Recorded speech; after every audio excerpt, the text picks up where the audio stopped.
Bonjour à tous et bienvenue dans ce nouveau Trading Analyse. Cette semaine, on va voir quelle va être la tendance sur les indices, mais également sur le Bitcoin qui présente une configuration intéressante. On voit ça tout de suite, c'est parti.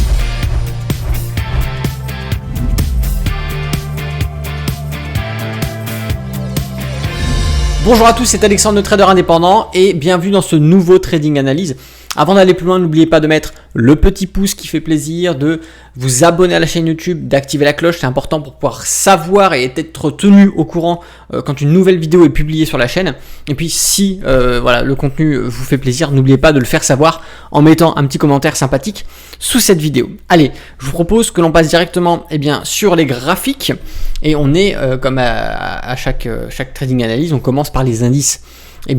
Le CAC 40, le DAX, le Dow Jones, Nasdaq, on va partir sur le SP500 et puis après on parlera un petit peu crypto-monnaie avec le Bitcoin qui présente, comme je vous l'ai dit, une configuration intéressante, mais on a aussi des indices qui aujourd'hui présentent une configuration intéressante. Alors on va voir on va faire un petit récapitulatif de ce qui se passe grosso modo sur les indices. Rappelez-vous, je vous avais dit le CAC 40, on arrive sur les derniers plus hauts du 4 janvier 2022, forcément au contact d'une résistance.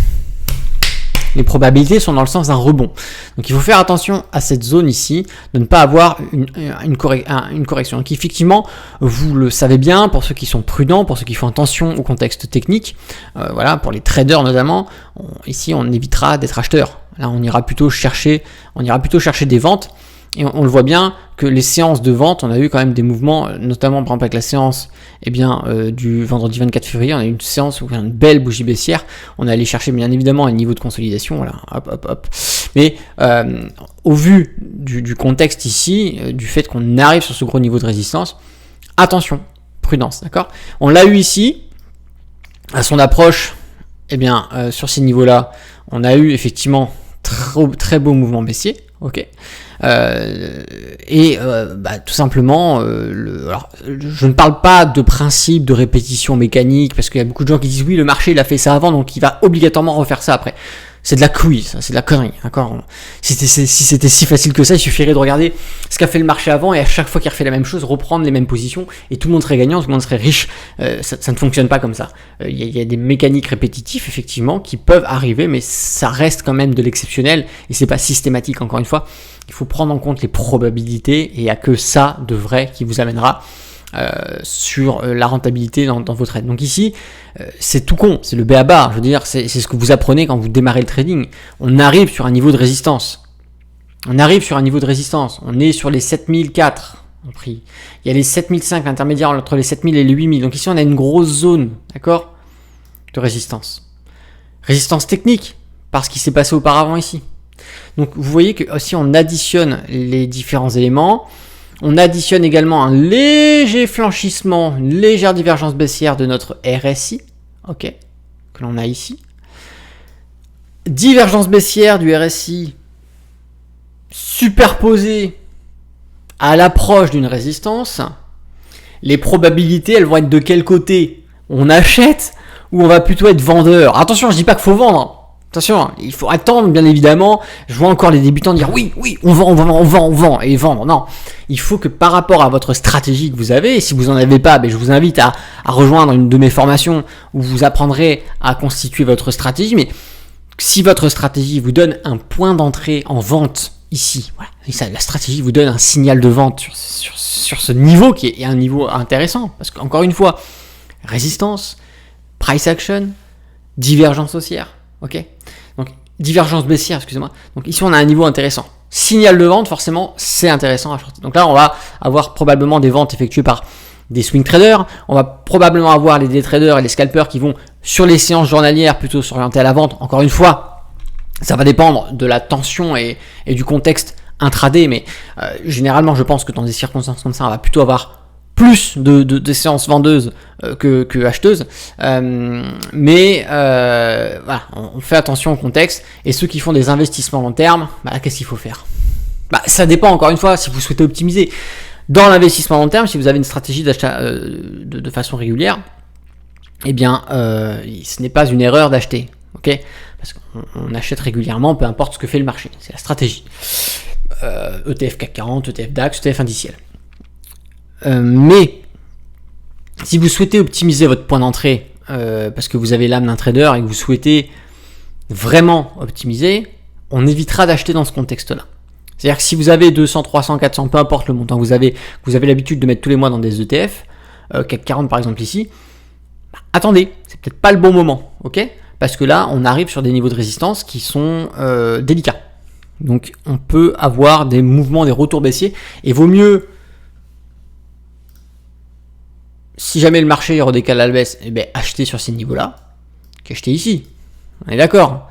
Parce que ça vous fait acheter pratiquement 4-5% moins cher.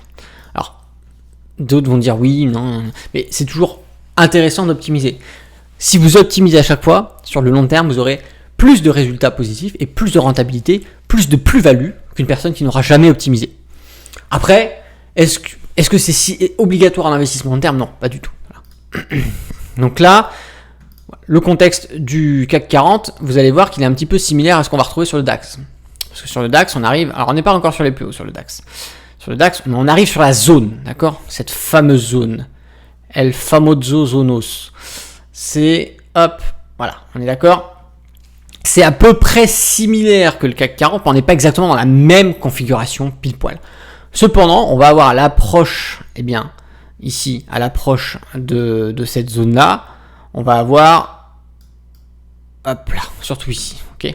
On va avoir ici les prix qui stagnent sur un niveau de résistance, et on va avoir pourtant le RSI qui va flancher. Alors ici, on n'a pas réellement une véritable divergence, mais on a les prix qui flanchent. On a le RSI qui flanche et les prix qui stagnent ici sur le niveau de résistance. Donc là, encore une fois, l'indication, c'est prudence. Encore une fois, on a des indications de signaux, de probabilité du moins, qui vont vers la prudence et probablement peut-être des mouvements baissiers. Alors, je dis pas que ça va être le crack. Encore une fois, il y a tout le temps, chaque mois, vous allez voir un article. Attention, c'est le crack. Oh mon Dieu, le crack. Encore une fois, probablement peut-être un mouvement baissier qui va effectivement avoir lieu et qui va peut-être faire une correction avant d'aller rebondir, voilà, chercher des niveaux de résistance, chercher le plat SSB, chercher le dernier plus haut qu'on avait fait sur les coups du 25 novembre, 1er décembre, etc. Pour aller se reposer dessus avant de rebondir. Le marché n'évolue jamais de façon... n'évolue pas en ligne droite. Vous le voyez bien quand même, hein, on a des phases, des fluctuations, ça baisse, ça monte, ça baisse, ça monte. Et donc, c'est l'évolution naturelle du marché. C'est comme ça que ça fonctionne, c'est pas une entité vivante, c'est l'ensemble des investisseurs qui, à travers leur action, vont faire bouger le marché. Mais le marché, voilà, il y a des investisseurs qui achètent, d'autres qui vendent, donc ça fait bouger le marché de façon comme ça. On va avoir des vagues de hausse, des vagues de baisse. Donc, effectivement, il n'y a rien d'alarmant d'avoir un mouvement baissier. Maintenant, il faut être prudent toujours. Dans ces cas-là, on évitera d'être acheteur si vous avez des stratégies d'achat en ETF. On évitera d'être acheteur si vous faites du swing trading. On évitera également, en intraday, on sera un peu plus prudent. On cherchera peut-être à favoriser les ventes, mais encore une fois, ça va dépendre du contexte en intraday. On va partir sur le Dow Jones. Le Dow Jones qui présente une belle configuration. Pourquoi ? Parce qu'on va avoir, rappelez-vous, une zone de travail ici, les plus hauts, on avait une belle divergence ici, ensuite on a eu la décote, ici on a eu le joli rebond, d'accord, qui était tout simplement la zone des derniers plus hauts avant le crack, le flash crack de janvier 2020, ok, donc sur lequel on est revenu rebondir, et là tout simplement ce qui se passe, c'est qu'on a un flanche, les prix qui flanchent un petit peu, mais on a une accélération de la décote du RSI. Donc ici, on a à chaque fois, vous voyez, qui joue droite de tendance, rôle de résistance oblique. Donc ici, on a probablement le RSI qui peut rebondir. En plus, on est superposé à la zone des 50. Donc effectivement, sur le Dow Jones, ça ne serait pas rare ou surprenant d'avoir ce genre de scénario, peut-être une évolution en canal baissier. Ce qui serait plus surprenant, c'est peut-être une accélération, mais dans ces cas-là, il faudrait rajouter d'autres contextes techniques et on aurait le niveau de support qui pourrait venir supporter les prix à ce niveau-là avant de rebondir ou de flancher à plus. Mais encore une fois, c'est trop tôt pour le dire, techniquement, on n'a pas les éléments. On peut également avoir, attendez que je vide un peu le graphique, tout simplement, on a encore le nuage Ishimoku, vous voyez, on a beaucoup de twist. Alors, Encore une fois, un twist, ça veut tout et rien dire. Ça dépend de tous les éléments qui sont mixés ensemble, de comment on peut le ressortir. Mais ici, on a clairement, on est en gros, on a une belle résistance sur ces niveaux-là. On a un beau support sur ces niveaux-là. Et pour l'instant, en fait, on évolue. Voilà, on range un petit peu. Je pense qu'on est dans l'attente. Il y a beaucoup d'intervenants qui attendent de savoir ce qui va se passer avant de savoir si on reprend des mouvements haussiers ou si on flanche à la baisse. Donc encore une fois, je dirais qu'ici, avec ce flanchissement du RSI et cette belle droite de tendance qui joue le rôle de résistance, on va plutôt favoriser des ventes sur le Dow Jones. Maintenant, qu'est-ce qu'on va faire exactement? La stratégie qu'on va adopter ici, moi je dirais attendez d'arriver sur des niveaux de résistance, soit donnés par Ichimoku, comme c'est le cas ici. Ok, on va chercher des ventes à ce endroit-là pour voir si on peut pas partir à la baisse, ou alors d'attendre de rechercher le haut du canal, du canal ici neutre, pour aller chercher une vente également. Après, ça va encore dépendre de comment réagit le RSI. Est-ce qu'on fracture ici cette droite de tendance pour reprendre peut-être une santé haussière? Dans ces cas-là, on a beaucoup de chances de passer cette résistance sur les prix. Là, ça va être, encore une fois, on est sur de la spéculation parce que on est en plein milieu du mouvement ici dans le canal. On est en plein milieu du RSI sur les 50, donc effectivement, attention, ici les 50 peuvent jouer résistance, mais c'est encore trop tôt ici pour dire concrètement comment peut évoluer le Dow Jones. Voilà. On n'a pas assez d'éléments techniques, donc pour l'instant, je propose qu'on reste observateur sur le Dow Jones. Ce sera plus prudent. Et ça fait pas de mal des fois de regarder un petit peu ce qui se passe. Sur le Nasdaq, rappelez-vous, on avait ici très belle évolution haussière. Le Nasdaq qui souvent est un petit peu un monde à part avec le Dow Jones et le SP500.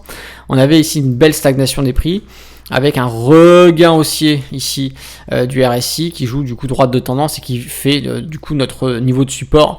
Et donc on a les prix effectivement qui ont réussi à passer les derniers plus hauts ici. Donc là on a le passage plus haut et là on revient en fait en pullback sur ces niveaux-là.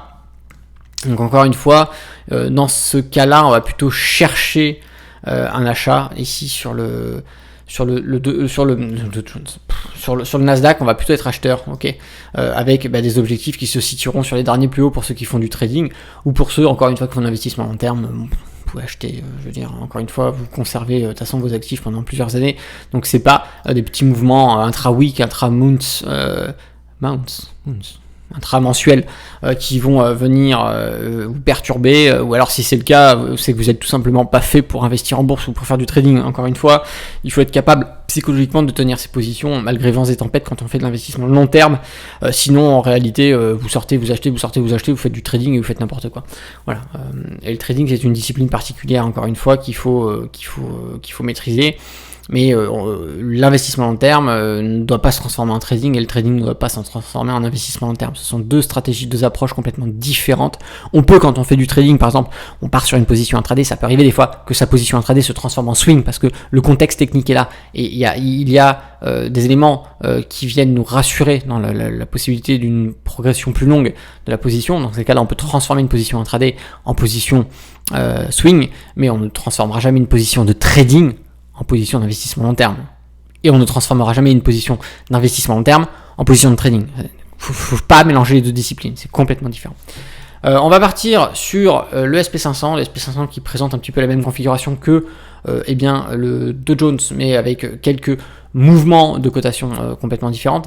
On va avoir ici plutôt un canal aussi avec ici une belle droite de tendance sur lesquelles les prix viennent se poser. On a le RSI qui tient plus que sur le Dow Jones, donc ici on est par contre en milieu de course, d'accord. On a ici la médiane de notre canal haussier, on est en plein sur la médiane du canal haussier, donc ici encore une fois le train est déjà parti. Voilà. Ceux qui ont pu acheter ici, tant mieux. Ceux qui ont pu acheter là, tant mieux. Mais le train ici sur le Dow Jones, sur le SP500 est déjà parti. Donc là, on va rester observateur. Ok. Rentrer ici, c'est prendre le risque d'une correction. Donc ici, on décote. Est-ce que ça vaut le coup pour gagner seulement quelques points ici? Encore en swing trading, je sais pas. En séance intraday, c'est jamais trop tard. En séance intraday, effectivement, je pense que la dynamique est haussière et sur des séances intraday, on va plutôt favoriser les achats. Encore une fois, il faudra reanalyser le contexte intraday à chaque fois, de toute façon, de chaque séance. C'est systématique quand on fait de l'intraday. Donc, c'est-à-dire des trading, scalping. Voilà. Encore une fois, je pense que pour les swing traders ici, on va plutôt être dans l'attente. Et pour l'investissement long terme, on peut acheter, buy. En tous les cas, investissement long terme, hein, je vous rassure, hein, on peut acheter là, on peut acheter là, on peut acheter là, on peut acheter là, on peut acheter là, on peut acheter là, on peut acheter là, on peut acheter là, on peut acheter là, et vous avez un prix de revient unitaire qui se situe ici. Vous achetez là, vous achetez là, vous achetez là, vous achetez là, vous achetez là, vous achetez là, vous achetez là, vous achetez là, vous avez redécalé votre prix unitaire de revient ici, etc. Et en fait, c'est continuellement comme ça, le marché il va évoluer, Voilà, si vous faites ça chaque année, que vous achetez tous les mois, vous avez une stratégie d'achat de vente, bah, en fait vous lissez votre PRU. Et vous le remontez à chaque fois, bien évidemment, c'est normal parce que les prix vont coûter de plus en plus cher.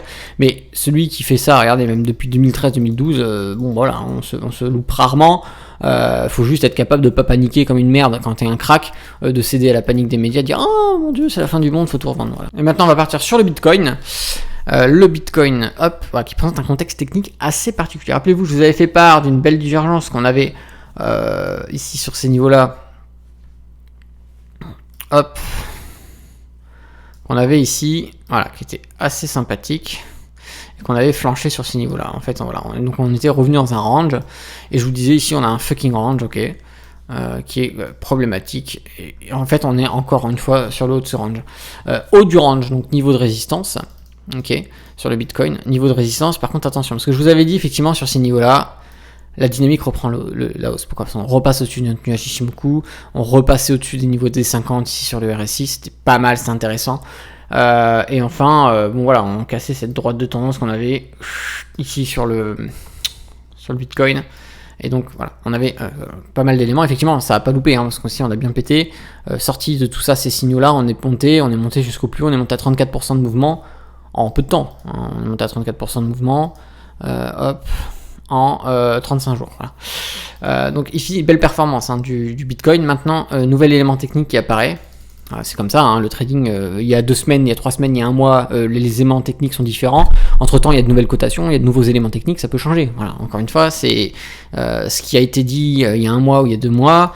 C'était par rapport aux éléments techniques de cette période-là. Aujourd'hui, quand les éléments techniques changent, il faut refaire son analyse et ça change, c'est normal. C'est votre travail de trader de remettre à jour. Si c'était si simple que ça et qu'il fallait juste faire une analyse une fois et puis c'est fini, c'est tranquille pendant 5 ans, c'est pas comme ça que ça fonctionne. Ici, on a hop un élément. Regardez, hop là. Donc là, de belles divergences baissières. Encore une fois, on n'a pas trop pété les éléments techniques. Faites attention. Ici, on est passé sous les 50 ici. On a encore le nuage Ishimoku ici qui nous protège, ok, mais on a les prix en plein dans le nuage. Donc ici, attention, si vous étiez acheteur sur le Bitcoin, c'est très bien, hein, quand je vous disais qu'il fallait acheter sur ces niveaux-là, bon, j'espère que vous l'avez fait. Quand il fallait acheter ici, j'espère que vous l'avez fait. Quand je vous ai dit qu'il fallait acheter ici, j'espère que vous l'avez fait. On pouvait être acheteur, c'est des niveaux de support. Quand on fait de l'investissement long terme, ces niveaux de support-là, c'est toujours des niveaux d'achat intéressants. Maintenant, ici, on arrive sur des niveaux de résistance, divergence haussière, ok. Donc à partir de ce moment-là, ici, on a un signal alerte. On arrête d'acheter. Sur ces niveaux-là, il faut arrêter d'acheter. Il faut arrêter d'être acheteur. Je sais que ça refait, je le vois, hein, ça fait quelques semaines que sur les réseaux sociaux, sur Instagram, sur Twitter, sur TikTok, tout le monde dit ouais, il faut acheter. Encore une fois, les gens, ils se lancent dans des achats à outrance, ils mettent toutes leurs économies sur des signaux comme ça, sur des périodes où les cotations sont les plus risquées. Ici, on a clairement un signal qui nous dit qu'attention, divergence baissière. Donc, on n'a pas tous les éléments techniques d'une baisse, mais divergence baissière, on arrive sur le niveau des 25 000, ok, c'est l'intermédiaire entre les 20 000 et les 30 000, donc on a un price action ici, ok, donc on a un niveau de résistance donné par le price action, on a éventuellement une configuration en divergence baissière, on arrive sur les derniers plus hauts qui sont ici, hop, qui est une zone de travail qu'on avait là, donc c'est une résistance technique, anciennement support, nouvellement résistance, ok, donc ici on a un contexte technique sur le Bitcoin qui invite à la prudence et on n'est pas acheteur. Ici, il faut arrêter d'acheter. On n'achète pas le Bitcoin sur une configuration comme ça parce que là, vous allez vous croûter. Parce que si tout se valide et que on a un mouvement baissier qui claque, les gens ils vont commencer à chialer. Le Bitcoin, c'est de l'arnaque, c'est pourri. Non, voilà, c'est parce que vous faites mal les choses encore une fois. Donc il y a des moments où on peut acheter. Niveau de support, on arrive sur des supports, c'est intéressant d'acheter des supports. Quand on arrive sur des contextes techniques, on a des résistances, on a des divergences baissières. Hop, c'est pas grave, on met l'argent qu'on aurait dû mettre pour acheter, on le met de côté, on attend une meilleure configuration technique pour rentrer. Voilà. Et puis même là, pour ceux qui font du swing trader, du swing, je sais qu'il y a des gens qui ont pris des positions ici, ou même sur la cassure ici, voilà, un signal comme ça ici, hop, c'est peut-être le moment de clôturer votre position en swing, d'accord ? Vous avez pris un swing sur vous avez pris 35%, c'est très bien. Maintenant, voilà, on a une configuration technique qui invite à la prudence, on sort de son trade et on attendra une nouvelle configuration plus optimale pour pouvoir rentrer sur un nouvel achat ou pourquoi pas prendre une vente à découverte sur le Bitcoin. Voilà, je voulais vous faire cette petite vidéo, encore une fois, pour vous présenter un peu le contexte de la semaine. Donc, on est sur des niveaux de résistance en réalité un petit peu partout. que ce soit les indices ou que ce soit le Bitcoin. Donc voilà, on va être observateur, on évite de faire trop d'achats, on calme ses investissements long terme un petit peu et on attend une meilleure configuration pour pouvoir rentrer de façon plus sereine sur sur des consolidations de position, pourquoi pas. À vous de voir, voilà. Si vous avez aimé cette petite vidéo, n'oubliez pas de mettre un petit pouce. Si vous n'êtes pas abonné à la chaîne YouTube, abonnez-vous, activez la cloche, c'est hyper important. Puis si vous voulez poser votre question, mettre un petit mot sympathique, tout simplement dire merci, faites-le sous cette vidéo dans les commentaires. C'était Alexandre de Trader Indépendant, moi je vous dis à bientôt dans une prochaine vidéo, et d'ici là, tradez bien sur les marchés financiers. Ciao.